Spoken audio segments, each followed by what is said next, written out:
Welcome to another episode of an Anarchist Conversation. Thanks for tuning in today if you are. It's nice to see some people watching live.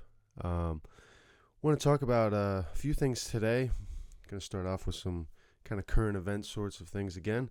And the first one that, I think this is a great event to apply to the typical anarchist perspective of democracy. Typical. Some anarchists, I think, still kind of cling to democracy in certain sorts of ways. But the first issue I want to get into is, for the first time in America, there is now a Muslim majority city council. Some people hear that and go, oh my God, the Muslims are going to take over. Whatever. I'm not really here to address that. What I do want to talk about, though, is the fact that the same people that are scared of the Muslims taking over from inside are the same people that will tell you the only way to change the system is from the inside. Do you kind of see what I'm getting at here? So they want that door there open for them to be able to go and change the system from the inside and do things the right way, but then that's no good for the Muslims. Why is that? You know what I mean? It doesn't really make sense. It's my way or the highway kind of mentality. It's double talk.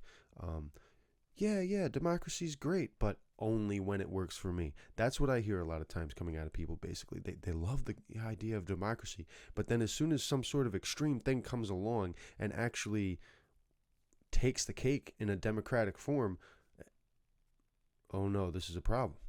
Uh-oh. Democracy worked. Oh no. You know what I mean? So, yeah, what's going to go on there? I've heard a lot of talk about it. Apparently, the new Muslim board was already saying some outlandish things about, imposing Muslim laws and whatever. What can we, tell people about this aside from what I'm basically already saying? How can we break this down in a way that's productive, basically for us as an anarchist movement, as a movement towards freedom or whatever, as opposed to just going with the fear-driven side of it and going, oh no, Muslims, you know what I mean? How can we display the failures of basically this system through it? And that's what I would encourage most of you to do if you're talking about it, or if it comes up with any of your friends or something. Especially, honestly, if you're talking to people about the Muslim issue and you run into someone who's like fearful of Muslims and things like that, I'd honestly bring this story up. Like, look, dude, whoa, I get it. You got a fear. All right, I respect your fear. Fine. I'm not going to be able to remove that overnight. But at the same time, hey man, check this out. This is what democracy allows. You know what I mean? Like, these Muslims can just come over here and win elected seats. And then, sure enough, yeah, I guess over time, in theory, you could end up with maybe not a Muslim majority country anytime soon, but at the same time, you could have large portions of states, towns, whatever, basically being run from a Muslim perspective. And to me, I always thought that was the point of democracy, kind of. You know what I mean? Like, even in a free society, you want people to be able to come together and commingle and coexist, right? So that's kind of what you want from a democracy. But the problem is the majority wins. It's mob rule. So, you talk about, oh, new people come into the voting block or move into the system, whatever. And things will change because of it, and we'll all get along better because they'll be integrated into the system, and their voice will be heard, and blah blah blah, and this and that. But like, nobody, that's like the nice fluffy version.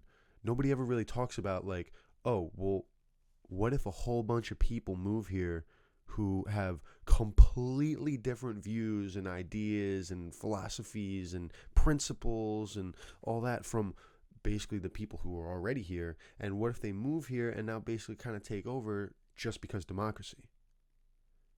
Like, that's you throughout history, that's usually not the way things have played out as far as like laws changing. Usually it's incrementally over time, common laws and things have developed.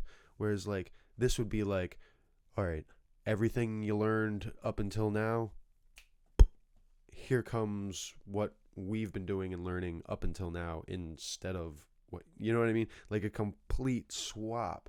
And I'm not sure we've seen something quite that dramatic happen before in history. Yeah, we've seen power shifts and different ideologies take from one another, but like this would be like if the extreme happened and Sharia law was implemented in parts of America or all of America or whatever, for the most part, it would honestly, I think I lost that train. That's enough about that for now. It's an interesting topic. I really think we should all stay away from the fear side of it, and just kind of like focus on the objective lessons that can be learned from these stories that are coming out. And obviously what's going on in Europe is a whole nother can of worms. But I thought that story was a little interesting, and how can we use it? Moving on. Oh, real quick, before I move on, let me plug the phone number here real quick. If you want to get involved in the conversation, that's going to be 732-685-4448. If you call in, we can talk about any of the topics I've been talking about. If you want to bring something up on your own, that'd be great as well. I don't mind, going wherever you lead the conversation, as long as it's productive and useful and not attacking or whatever. Anyway, moving on to Colorado marijuana law. Now, Colorado's been the big story. They legalized recreational weed, blah blah blah. I've actually been out there, so I've kind of witnessed some of this stuff. I'm sure some of the listeners here have probably witnessed what's actually going on in Colorado with legalized marijuana and all. But basically, there's people in Colorado who are extremely concerned about potency issues, child safety issues, overeating edible issues, and blah, blah, blah. So there's this reform coming forward, apparently, from what I've heard, that could, if passed, limit the potency of marijuana strains to 16% max, which one dispensary guy actually said that would make 60 out of 70 of his strains of marijuana illegal. That's basically 1 in 10. Or 1 in 7, I'm sorry. So, where's the legalization here? Are we really legalized, or are we still under some kind of prohibition? Is that what's going on here? Edibles, they want to limit it to single serving packages. So apparently right now you can get up to 10 doses in an edible package, which apparently some lawmakers are saying, oh, well, you could eat too much and, blah, blah, blah. Again, it's, oh, we're doing this for your safety, blah, blah, blah. I'm not really sure what the actual motive could be there. Like, I mean, seriously, like, people just got to learn their limits. It's the same thing with alcohol. Like, are they, maybe they should serve or not sell such big bottles of liquor anymore because, you could drink too much. Maybe, they shouldn't sell more than a 12-pack of beer because, you might drink too much. This happens. Like, people drink too much all the time. It'll happen. Like, there's nothing they do with edible serving sizes or whatever is going to stop people from potentially eating too much. Like, I mean, what are they going to do? Are they going to install some sort of ID you need that you swipe whenever you get the edibles to make sure that you can't have more than a certain amount of edibles in a day or something? Like, imagine the cost of such a system. It would eat up all the taxes they just gained by taxing legalized marijuana. Probably. It would just eat it up in a heartbeat. For all I know, that's probably what they want. That'd be great. Some of these guys in government might be buddy-buddy with systems technologies that would run some sort of system like that. You might have been planning it the whole time. What do I know? I'm just talking. Anyway, Part of the law would probably involve strict child-proof packaging. Okay, so I guess they're just going to make it like a prescription drug and put it in a prescription bottle. I don't know what else they could do there, but I didn't get a complete explanation. Great. I don't think it really matters. Like, I mean, there's so many things in this world that could potentially cause harm to a child that aren't childproof in any way, shape, or form. I mean, granted, does that mean everything shouldn't be childproof or whatever? Like, if there was a serious problem with children, um, you know, breaking into marijuana, eating it, blah, blah, blah, you're either going to see the parents solve it on their own, or I'm sure you're going to find dispensaries, growers, whoever, they're going to find a way to seal those bottles better because there's a problem and they don't want it to come back and haunt them. You know, I don't think we really need an arbitrary, oh, let's childproof these things just because someone has a fear that a child might get into it and there might, like, what statistics are we basing this on? You know, like, are they just doing this because they want to save the kids and pass a law and say they did it? Probably. Anyway, Andrew Freeman, he's the Colorado marijuana czar, which that right there should tell you enough. They have a czar, a marijuana czar. What is that? You know what I mean? Like, that right there tells me enough that even though Colorado has legalized marijuana, they're still under a type of prohibition. Even in this country, the whole country today, with alcohol, you're still under a form of prohibition. You're still prohibited from certain things. Certain states, you can't buy this here or that there. Only this much alcohol, blah, blah, blah. You know what I mean? So what is the actual status of Colorado? You know, I'm not sure I want to, especially if things like this go through, I'm not sure I want to say, oh, Colorado legalized marijuana. No, they teased them, especially if they do this. Basically, what they're, especially the potency issue with 16% max THC per volume. I know for a fact, you can get them up in the high 20s. I think even 30s, low 30 percentage.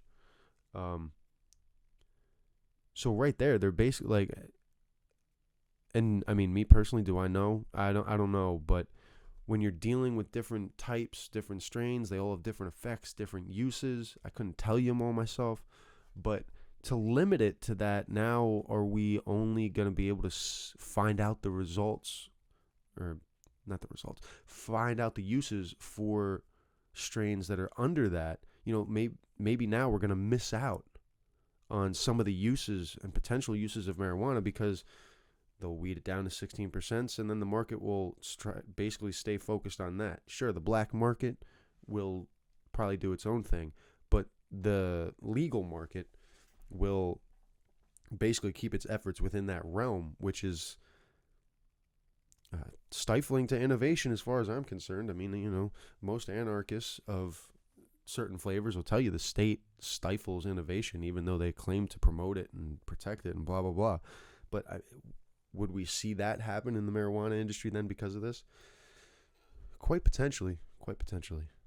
So anyway, oh yeah, the czar for Colorado, the marijuana czar, said he was not consulted about this law at all. So I'm not sure if that means it's not really going to go anywhere because the marijuana czar doesn't even know about it, or if that means he's just so out of the loop he doesn't even know what's going on in the politics of his state or something. I don't know. Anyway, I'm going to move on to sharing Netflix passwords becoming illegal.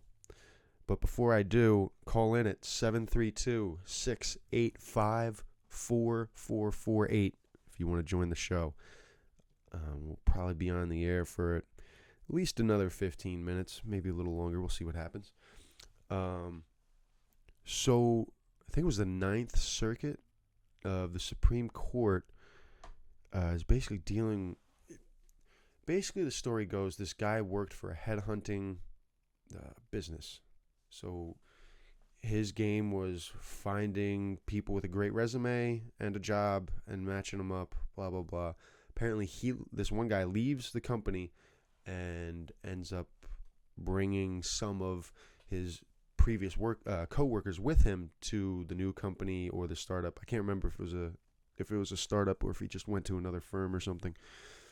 But anyway, somehow the staff that he brought with him from his previous employment made contact with, or they got the password of somebody still working at their previous firms, basically their access to information that a headhunter might need, data and whatever.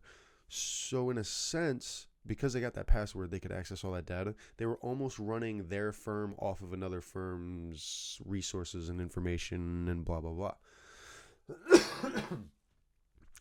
In a sense, stealing. They didn't really have permission. So, yeah. No consent. Someone else's property.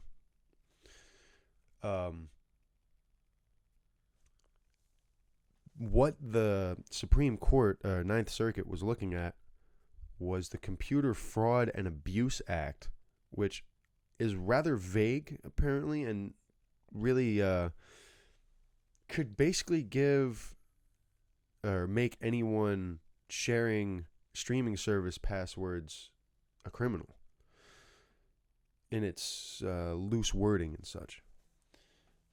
So basically, what the ruling has done, because, all right, before I go there, it's key to understand, and this kind of comes from the dissenting judge's opinion as well, that the Computer Fraud and Abuse Act was really to stop hacking.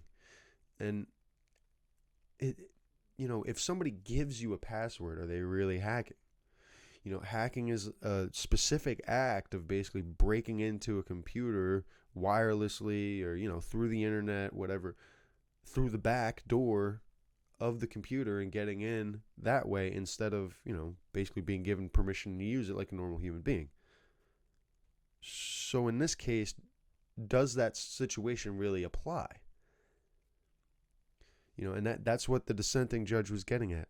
He was like, password sharing isn't hacking. I completely agree. And basically what he went on to say was, if families share Netflix passwords with each other, are they hacking? Are they now doing something just as illegal as a hacker? And basically, according to the way this was ruled, technically, yes, you can be found to be violating the law if you share a family password. This is just another one of those great examples of, how many felonies can an American commit in a day without even knowing it? I'm sure there's plenty of Americans that don't know this now, probably won't even know it anytime in the near future, and they're sharing passwords all the time. I'm not saying Netflix is going to come after you. I'm not even saying the government's going to come after you.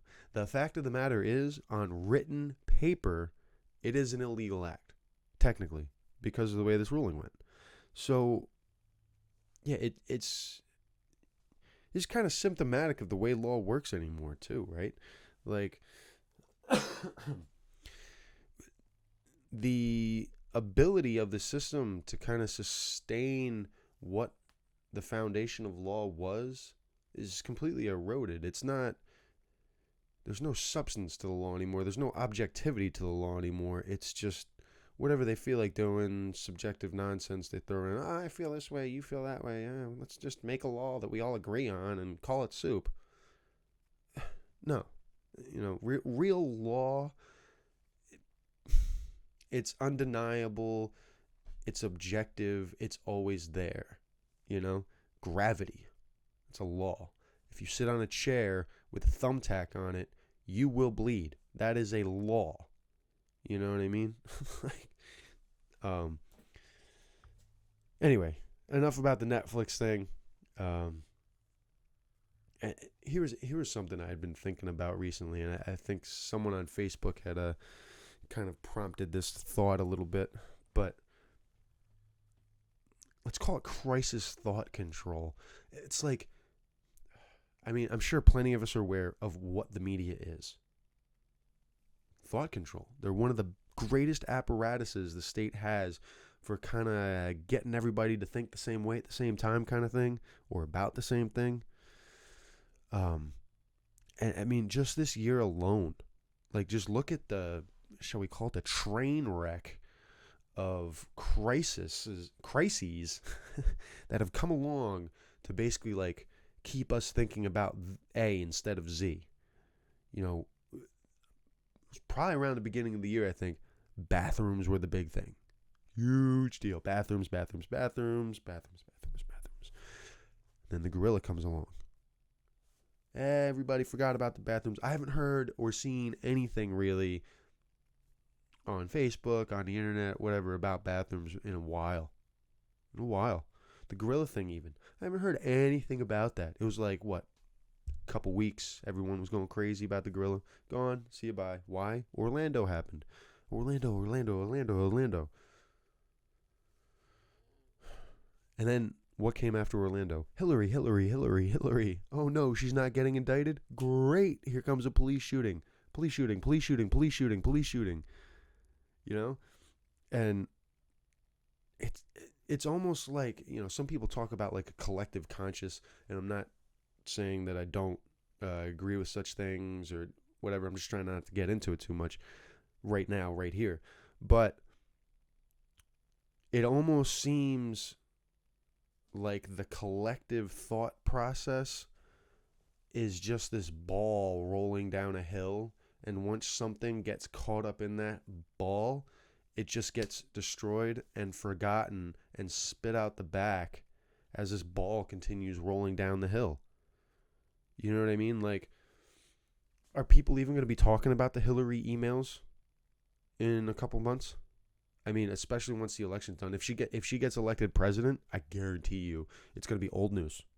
It's going to be just like the anti-war Democrats disappearing after Obama got elected. You know what I mean? Gone. Oh, anti-war? No, what was that? You know, same thing. Oh, Hillary deleted some emails. Oh, Hillary put some emails on the wrong server. What? I thought that was Nixon. You know what I mean? Like,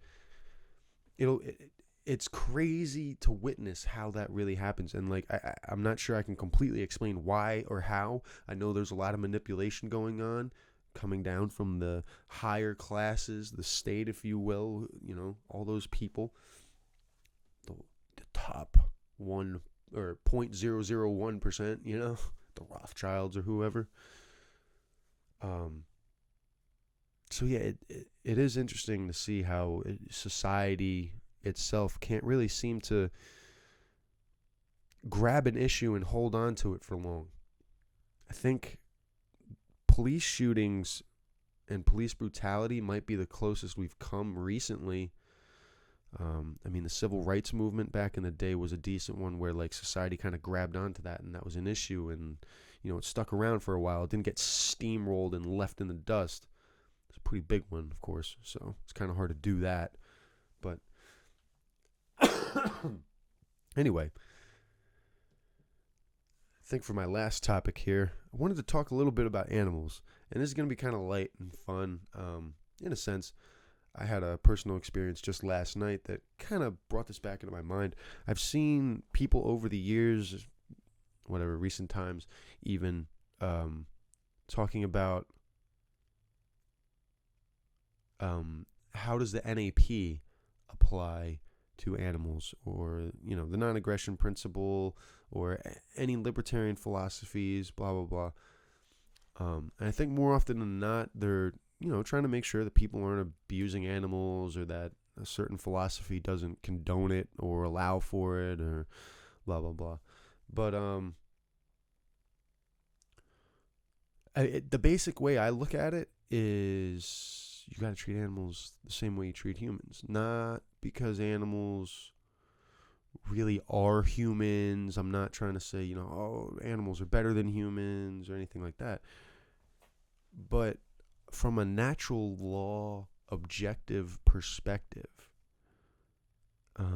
there's, you know, consequences, karma, consequentialism. So when someone who understands those things is making decisions about their actions,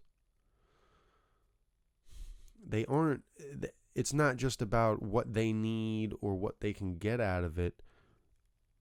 You know, they're considering what might happen. What is the, equal and opposite reaction to my action? What might happen? And I think that's what, apply that to animals, really. Before I get any further, I'll just tell you the personal experience I had last night.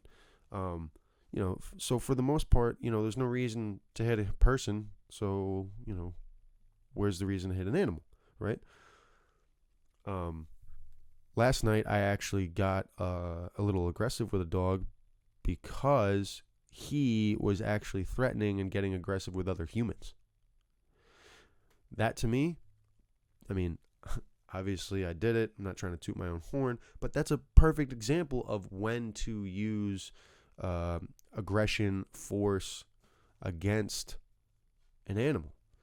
The dog was in a food tent at a party. Someone told the dog to get out 2 or 3 times. Dog didn't listen, sat down, wasn't going to move. So this person, wasn't the owner of the dog, it was a family of the owner, reaches down, grabs the dog to start to kind of like walk him out of the food tent by the collar. Dog starts showing his teeth, getting angry and all that. So I basically just stormed over from the other side of the backyard, and dog saw me coming. So his attitude changed, and he started coming out of the tent with his tail between his legs almost immediately. So just, to establish some dominance, I lifted my foot way off the ground and slammed it on the ground right next to him and just said, "Get in the house," pointed in the house. So the dog starts going over there, but on the way, he likes to cower under a table, and he found some food under there. And 2 other people got involved and started to reach down and try to grab him and tell him to go inside. He started to show the teeth again. Growling, showing the teeth. So I basically pounced. Used both my hands, get down there with him. I actually only used one of my hands on the dog, which was a mistake. Whenever you do this, use a hand behind the head, on the neck. Do not choke the dog, but apply pressure to maintain control of the skull, and then hold the other hand on the rear of the dog so he can't squirm around. That's all. You just hold them there until they chill and realize that you are in control and showing them what they're doing wrong. And then you let them go, pet them, be nice. No big deal. But that to me is a perfect example. This is when you got to use force or aggression against an animal. Obviously, just like domestic violence is still like naturally violence. You know what I mean? Like, you're just beating someone. Oh, you're just going to beat a dog? Same thing. No. There's no moral justification. Well, anything that's justified isn't right in the first place, really. But there's no moral backing for beating anything at any time. Now, can you take this into the realm of, trees and plants too? Sure. I mean, this is basically the way monks lived, no? They were all about being one with nature and things like that. So, I think that's basically the way we should deal with animals. Forget the fact that they can't compute or comprehend things the way that we do. It has nothing to do with how we should treat them. You know what I mean? Yes, you still got to use force sometimes and so on and so forth. But, shoot. It looks like my live feed might have went down. I am very sorry to anyone who was watching at that point. But, if it's still going, that's cool. Anyway. Yeah, so I think that's how most of us should view dealing with animals. And that pretty much wraps up my episode for today. It's been a good one, been enjoyable. Still want to get some people to call in. That'd be cool. So if you want, 732-685-4448. probably going to do another episode here middle of the week. This week I didn't get to one until Friday. I'd like to do it a little earlier, but we'll see what happens there. Otherwise, the next episode after that will probably be again Sunday. I'm going to shoot for 11 a.m. This week. I didn't quite get to it as early as I wanted to, but, sometimes life gets in the way of things. It is what it is.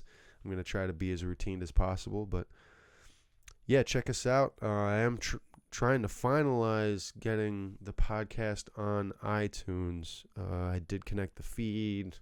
I'm not sure if iTunes is just approving it or if I missed something in the process. But yeah, it's up on Libsyn. I'll continue to put that link on the Facebook page. And yeah, tell your friends if you don't mind. Spread the word a little bit. Please interact. Certainly enjoy doing this. So if you all want to join in with me, call in and let's have a good time. This is an anarchist conversation. Have a great day.